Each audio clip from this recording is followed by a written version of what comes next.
As a clinical psychologist for the last 40 years who focuses on performance, I'm often asked the question, what's the difference between stress and anxiety? It's a really good question, and I'd like to answer it in a way that can help you if you're feeling stressed or anxious or someone in your circle is.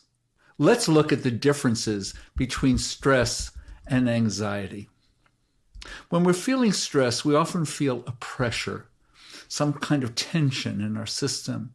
There's emotional strain involved, and just the concern about an adverse or negative reaction to something. Anxiety is of a different sort.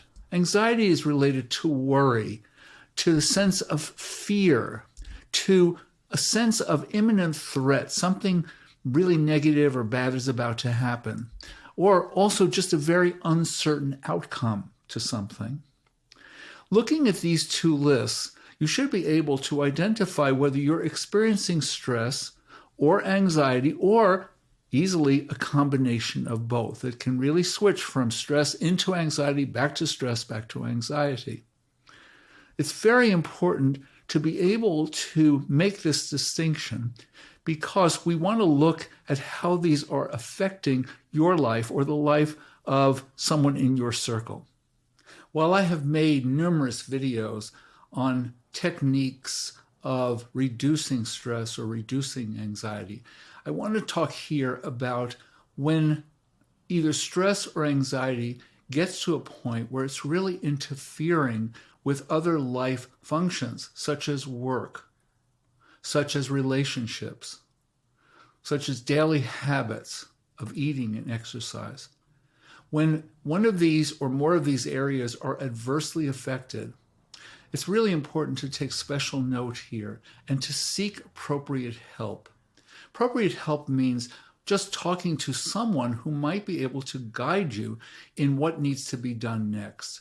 This could, of course, be a counselor, a psychologist or therapist, a member of the clergy, someone in your family who is knowledgeable about resources.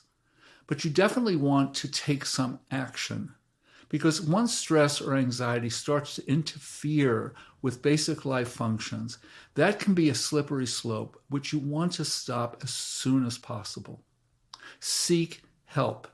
There is nothing to be ashamed about or embarrassed about. These are life situations which all of us face. And my goodness, we are in a very, very stressful, anxiety-provoking time.